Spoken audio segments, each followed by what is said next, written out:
পান্তা ভাত দিয়ে শুরু হবে আজকের সকালটা। শুভ সকাল বন্ধুরা, সবাই কেমন আছো? আশা করি ভালো আছো, সুস্থ আছো। কোচবিহার জেলার এই ছোট্ট গ্রাম থেকে আমি প্রিয়া। আমার নতুন একটা ভিডিওতে সবাইকে অনেক স্বাগত, অনেক ভালোবাসা।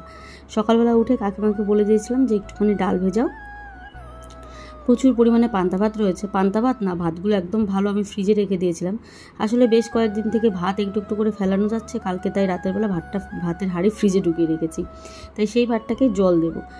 আর পান্তা ভাতের সাথে যে জিনিসটা সব থেকে ভালো যায় সেটা হচ্ছে ডালের বড়া। ডালের বড়া নতুবা আলু সেদ্ধ বা আলু ভাজা বা চানাচুর বা লেবু, আরও অনেক কিছু দিয়েই খায়। অনেক রকমের বড়া দিয়েও পান্তা ভাত খাওয়া যায়। আর আমাদের প্রিয় রাজবংশীদের সব থেকে প্রিয় হচ্ছে পান্তা ভাত দিয়ে শুটকি মাছ। আজকে শুটকি মাছের এমন একটা রেসিপি দেখাবো যেটা হয়তো অনেকেই ভাববে বাবা মাছটা আবার এইভাবেও খাওয়া যায়। হ্যাঁ, আজকে দেখাবো তোমাদেরকে যে শুটকি মাছ দিয়ে কী করে আমি পান্তা ভাতটা খাবো আর কি। শুটকি মাছের একটা দুর্দান্ত রেসিপি, যেটা রাজবংশী একদম স্পেশাল ট্র্যাডিশনাল বলতে পারো, মানে রাজবংশীরা এইভাবেই খেয়ে থাকে। তা আমি সচরাচর কেন শেয়ার করি না বলো তো এই জিনিসটা? আমি ভাবি অনেকে কীভাবে নেবে সেই জন্য। তো অনেক ভয়ে ভয়ে ভাবলাম চলো আজকে রেসিপিটা শেয়ার করবই। এইভাবে আমরা প্রায়শই খাই, কিন্তু তোমাদেরকে ভ্লগে আমি দেখাই না। খুব মানে দেখিয়েছি কিনা আমার মনেও পড়ে না। সত্যি কথা বলতে মানে যখন আজকে শেয়ার করছিলাম তাও ভাবছিলাম দেখানোটা ঠিক হবে এইভাবে, মানে যারা প্রথমে দেখবে তারা ভাববে এইভাবে কেন খাচ্ছে, কিন্তু যখন খাবে তখন ভাববে বাহ, এটাও তো একটা দারুণ রেসিপি। তো সেই জন্যই ভাবলাম চলো তোমাদেরকে দেখাবো। এই যে দেখো, দুটো শুটকি মাছ নিয়ে নিলাম একদম বড় বড়। তো উনুন থাকলে উনুনে শুটকি মাছগুলো পোড়ানো হয়, কিন্তু যেহেতু উনুন এখন আপাতত নেই সেই জন্য আমি গ্যাসের মধ্যে পুড়িয়ে নিচ্ছি শুটকি মাছটাকে। তো তোমরা দেখতে পাচ্ছ শুটকি মাছটা বেশ 5 মিনিটের মতো সময় লাগবে মাছটা ভালোভাবে পুড়তে। আর এইদিকে আমার গরম গরম বড়া ভাজা হয়ে গেল। বড়াগুলো খুব ভালো করে আজকে ভেজেছি, একটু বেশি করে পেঁয়াজ দিয়েছি। ডালের বড়াতে দেখবে একটু বেশি করে পেঁয়াজ দিলে খেতে কিন্তু দারুণ লাগে। তো চলো গরম গরম বড়া ভেজে নিলাম, আর ওইদিকে আমার শুটকি মাছটা ভাজা হচ্ছে, পোড়া হচ্ছে। এই রেসিপিটার নাম হচ্ছে শুটকি মাছের পোড়া ভর্তা।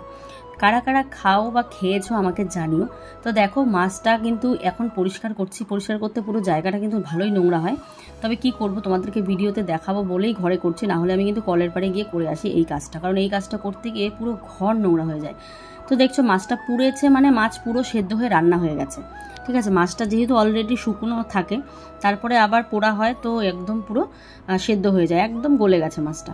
তো উপরের যেই সেটা আছে, মানে আঁশটা আছে, সেটার পোড়া জায়গাটা ভালো করে আমি এইভাবে চাকু দিয়ে ছাড়িয়ে নিচ্ছি, আর মাথাটাকে ফেলে দিলাম আর কি। তো দেখো আমি কিভাবে আঁশটা ছাড়িয়ে নিচ্ছি, একদম খুব সহজ। একদম উপরের আঁশটা ফেলে দিলেই ভিতরের মাছটা পুরো সাদা হয়ে বেরিয়ে আসবে।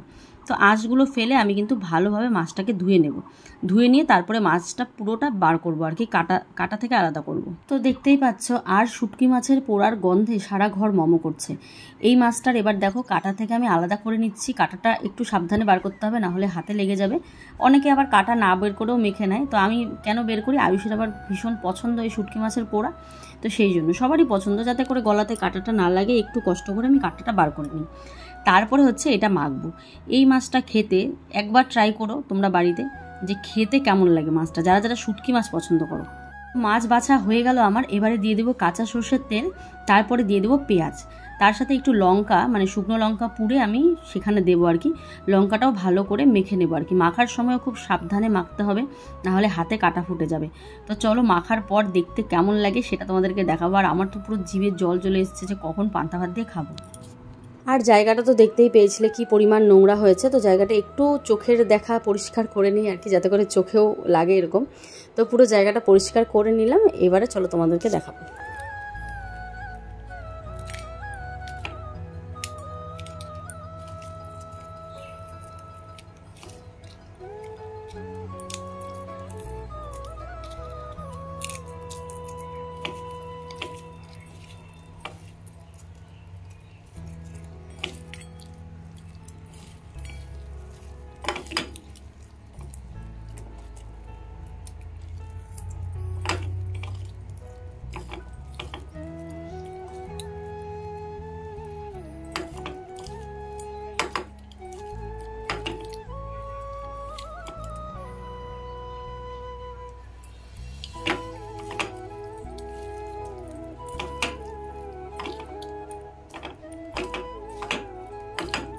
তো দেখতেই পারলে কি পরিমাণে লোভনীয় একটা শুটকি মাছের ভর্তা।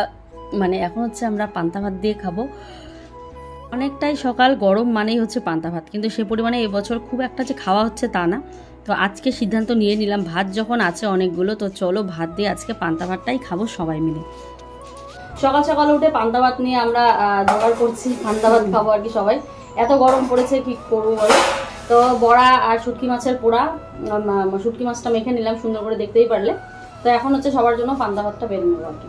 তো অল্প অল্প করে হবে, একদম এক গাদা হবে না, খেয়ে দিয়ে আবার ভাত বসাতে হবে, কারণ আয়ুষ তো গরম ভাত খাবে। পান্তা ভাত এমন একটা জিনিস যে অনেক ভাত লাগবে তা কিন্তু নয়, এক দুমুঠ ভাত হলে তার সাথে একটু জল দিয়ে দিলেই দেখবে ভাতের ইয়েটা অনেক বেশি হয়ে যায়, মানে খেতে আর বেশি ভালো লাগে, মানে বেশি খাওয়া যায় না, ওই জল আর ভাত অল্প খেলেই পেট ভরে যায়, তাই না বলো? তার সাথে একটু ভ্যারাইটি আইটেম থাকলে আরও বেশি ভালো হয়। তো চলো বড়াটাও তোমাদের দেখাচ্ছি। এই দাঁড়া,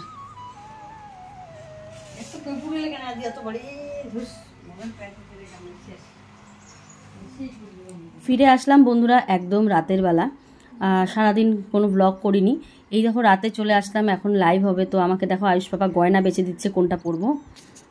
তো এইদিকে দেখো আমি শাড়িটা ঠিক করে নিয়েছি, আজকে এই শাড়িটাই পরবো ভেবেছি। তো এই শাড়িটাই পরে নিচ্ছি। এটা প্রথমে আমি ভাবিনি, প্রথমে আমি ভেবেছিলাম অন্য, তো আয়ুষ বাবা বললো যে এইটা পরো, তো আমি তারপরে এটাই পরলাম আর কি। আর এদিকে আয়ুষ গয়না নিয়ে রেডি হয়ে আছে, আমাকে কানের পরিয়ে দেবে, তো এইটাই আর কি। তো চলো শাড়িটা পরে কেমন লাগছিল কালকে লাইভে অবশ্যই কমেন্ট করে জানাতে ভুলো না। তোমরা অনেকেই বলো, অনেকের প্রশ্ন একটা, অনেকেই প্রশ্ন করে লাইভ চলাকালীন প্রশ্ন করে, যাতে করে মানুষের মানুষ অন্য কিছু ভাবে, আমাকে খারাপ ভাবে। তো সেই জন্যই বলে দিই, একটা কমেন্ট করা হয় যে তুমি যেই শাড়িগুলো পরো সেই শাড়িগুলো কী করে বিক্রি করো, সেই শাড়িগুলোই বা কেন বিক্রি করো। অনেকেরই এটা প্রশ্ন যে যেই শাড়িগুলো পরা শাড়ি বিক্রি করো, বা যেটা শাড়ি পরে আছো সেটাই বিক্রি করবে। আচ্ছা তোমাদেরকে একটা কথা বলি, তোমরা যারা এই প্রশ্নটা করো, তোমরা শপিং মলে যাও, মানে শপিং করো, তো শপিং মলে গিয়ে আজকালকার কেই বা শপিং না করে, তাই না বলো? সবাই শপিং করে। এবার শপিং মলে যে তোমরা কুর্তি বা জামা কাপড়, যে কোনো জামা কাপড় নাও না কেন, ট্রায়াল রুম কিন্তু থাকে, তাই তো? এই ট্রায়াল রুমে না জানি কত শয়ে শয়ে মানুষ একটা জামাকে ট্রাই করে, কিন্তু তোমরা কি সেটা দেখতে যাও? সেটাই কিন্তু তোমরা নিয়ে আসো। তো লাইভ বিজনেস করা এমন একটা জিনিস, তোমাকে পরে না দেখালে কেউ সেইটা পছন্দ করবে না, তোমাকে পরেই দেখাতে হবে সেই শাড়িটা। তারপর আজকাল যেহেতু অনলাইন হয়ে গেছে শপিং, ফ্লিপকার্ট, অ্যামাজন থেকে আমরা প্রচুর জিনিস অর্ডার করি। সেই যে অর্ডারি জিনিসগুলো আসে, সেগুলো তোমরা কী করেই বা বলতে পারো সেগুলো একদম নতুন? যার বাড়িতে যায়, ধরো প্রোডাক্টটা তার ভালো লাগলো না, সে তো প্রথমে নিজে দেখে পরে, তারপরে তো যদি প্রোডাক্টটা ভালো না লাগে তবেই কিন্তু সেই প্রোডাক্টটা চেঞ্জ করে, তাই তো? তো সেই প্রোডাক্টটাও কিন্তু কেউ না কেউ পরে তারপরে হয়তো আবার পাঠিয়ে দেয়, আবার সেটা তোমরা অর্ডার করো বা আমরা অর্ডার করি, সেটাকে আবার পরি। তো আমরা কি কেউ দেখতে চাই যে কে শাড়িটা পরলো, কে পরলো না? লাইভ বিজনেস এমন একটা জিনিস যে শাড়িটা পরে তোমাকে দেখাতেই হবে। আমরা যদি শাড়ি পরে না দেখাই তাহলে অনেকের শাড়িটা পছন্দ হবে না, বা একটা শাড়ি খুলে দেখানো বা সেই শাড়িটা পরে দেখানোর মধ্যে দিনরাত পার্থক্য আছে। তাও তো সব শাড়ি পরতে পারি না, কারণ এত শাড়ি পরে লাইভ দেখানো সম্ভব হয় না। তো যাই হোক, এই প্রশ্নের আশা করি উত্তর পেয়ে গেছো। তোমরা শপিং মলেও শপিং করো, তোমরা অনলাইনেও শপিং করো, এটা ভেবো না যে তোমরা একদম নতুন কাপড় পাও, যে একদম কারখানার থেকে বেরিয়েই তোমাদের কাছে চলে এসছে। সেই শাড়িগুলোর অনেকভাবে ট্রায়াল দেওয়া হয় বা ট্রাই করা হয় ট্রায়াল রুমে গিয়ে, তো তারপরেই কিন্তু আমরা সেই শাড়িগুলো পাই। তো যাকে এটা নিয়ে যারা বোঝে না তাদেরকে আর বুঝিয়ে পারবো না। কমেন্টটা খুব আসে, আর লাইভ চলাকালীন আরও বিশেষ করে বেশি আসে, ঠিক আছে? তখন কিন্তু অনেকের মানুষের মনোভাব ঘুরতে কিন্তু চেঞ্জ হয় না, এতে আমাদের একটা বিজনেসেই ক্ষতি হয়। তো যাই হোক বন্ধুরা, আশা করি তোমরা আজকের ব্যাপারটা বুঝতে পেরেছো। তো চলো, এই তো এখন লাইভ চলছে, তাই শাড়িগুলো দেখাচ্ছিলাম, লাইভ না, একটা শর্টস ভিডিও চলছিল। তো চলো এখন লাইভ শেষ করে তারপর তোমাদের সাথে আসছি। আর হ্যাঁ, অনেকেই ব্লগ দেখে শাড়ি বুকিং করে, অনেকেই লাইভটা কখন হয় বুঝতে পারে না। এখানের মধ্যে শাড়ি যদি তোমাদের কোনো পছন্দ হয়, আমাদের হোয়াটসঅ্যাপ নাম্বার 7908470107 এসে তোমরা শাড়িগুলো কিন্তু বুক করতে পারো। এখানে সব হ্যান্ডলুম শাড়ি দেখানো হচ্ছে। লাইভ শেষ হয়ে গেছে, ওইদিকে আয়ুষের বাবা আর আমার যা মিলে দুজনে বুকিংটা নিচ্ছে। এবার আমি চলে যাব রান্নাঘরে রান্না করতে আর কি। তো বন্ধুরা, এইমাত্র লাইভটা আমাদের শেষ হলো, ওরা বুকিং নিচ্ছে। আমি এদিকে আজকে তো সারাদিন জানো না, ভাত বানানো হয়েছে, তরকারি সব ছিল, তরকারি আমাদের কালকের, তো সেগুলো দিয়ে সারাদিন খাওয়া হয়েছে। আর আজকে রান্না করিনি, কারণ সকাল থেকে দেখো ভিডিও করিনি দুপুরবেলা। আজকে মাথা টাথার কেন জানি না কবে থেকে মাথাটা আবার সেই অনেক, যে কয়েক মাস আগে ভর্তি ছিলাম আমার বার্থডের সময়, সেই জিনিসটা আবার এখন হচ্ছে। বিশ্বাস করবে না, আমি কি পরিমাণ চেষ্টা করছি যেন আমি বিছানায় পড়ে না থাকি, কারণ বিছানায় পড়লে একটা মহিলা মানুষ বা বাড়ির বউ, সংসারটার যে কী অবস্থা হবে, অনেক চেষ্টা করছি উঠে দাঁড়া। আজকে জানো দুপুর থেকে বিছানায় শো, আমি উঠতে পারি না, মাথা ঘোরানি সেই যে আগের মতন। মানে এত খারাপ লাগে যে সেই আগের মতো পরিস্থিতি যদি আবার হয়, আমি যদি আবার হসপিটালে ভর্তি থাকি, ওরে বাবারে বাবা, আমি যেতেই চাই না। এখনও ছেলে সুস্থ হলো না, তো অনেক কষ্টে লাইফ করেছি আজকে সেজে গুছে এনার্জি নিয়ে।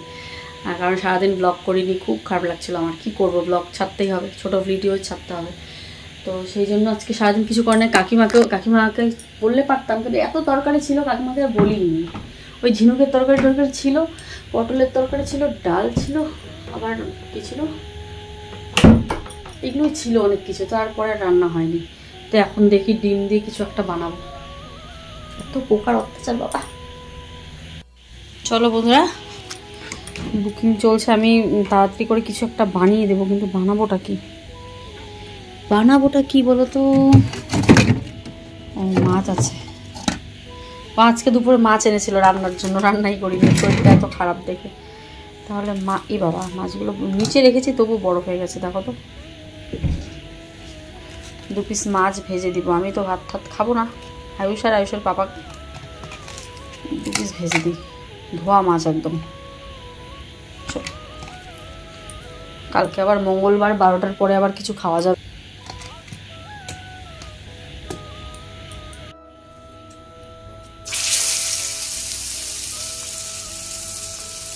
দু পিস মাছ ভাজছি। কালকে আমাদের লাইভ বন্ধ, আমাদের প্রোডাক্ট শেষ। তো ভাবলাম চলো দেখি, দিদিভাইকে বলি কোথাও একটা ঘুরতে যাওয়া যায় নাকি, একটুখানি মনটাও ফ্রেশ হবে, ভালোও লাগবে, তাই না বলো? একটু ঘোরাঘুরিও দরকার, এত কাজের চাপ, একটু ঘোরাঘুরি হলে ভালো হয়। দিদিভাই যাবি? দাদা ভাইকে বলিস, হ্যাঁ বলিস। কি বলতো, কাজ করি, পড়াশোনা হয়। হ্যাঁ হ্যাঁ হ্যাঁ, সুন্দর ক্যাট, বা কে আর্ট করলো দেখি, তাকাও দেখি, ভালো করে দেখাও সবাইকে, দেখি ভালো করে দেখাও। হ্যাঁ সুন্দর হয়েছে ক্যাটটা, করো। আচ্ছা আচ্ছা আচ্ছা, দেখি দেখি কোথায়, দেখি তুমি কোথায় ফিশ বানিয়েছো।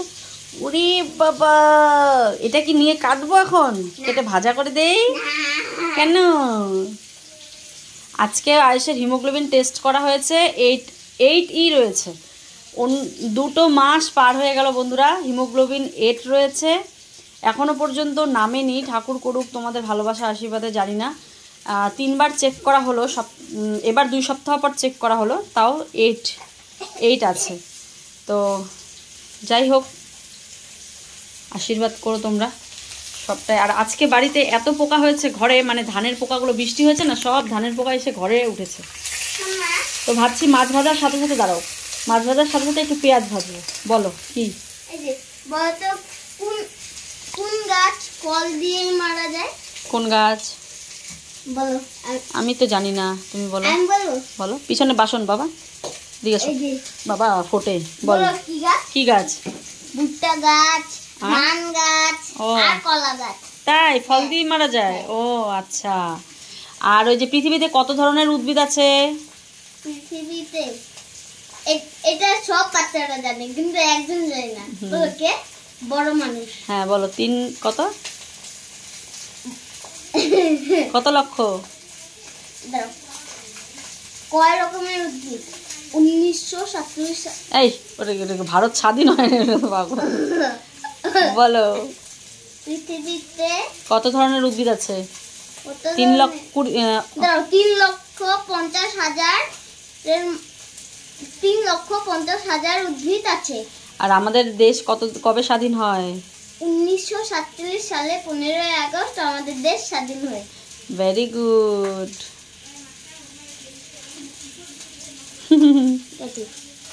চলো বন্ধুরা, আজকে ফিরে আসছি এইটুকুই। নেক্সট দিন আবার একটা ব্লগ নিয়ে আসবো, আশা করি ভালো ব্লগ দিতে পারবো। তো দেখা যাক, এখন পেঁয়াজ ভাজবো, মাছ ভাজবো, এই দিয়েই খাবার দাবার হবে। তো ফিরে আসছে আগামীকাল আরও একটা ভিডিও নিয়ে। সবাই ভালো থেকো, সুস্থ থেকো। এখনও বুকিং হচ্ছে আর কি, তো দেখা যাক কতক্ষণ ধরে বুকিং হয় বা বুকিং করা হয়। তো চলো, আজকের জন্য টাটা, সবাই ভালো থেকো, সুস্থ থেকো। এই ছোট্ট ব্লগটা যদি ভালো লেগে থাকে অবশ্যই লাইক কমেন্ট শেয়ার করো। নেক্সট ব্লগে দেখা হচ্ছে।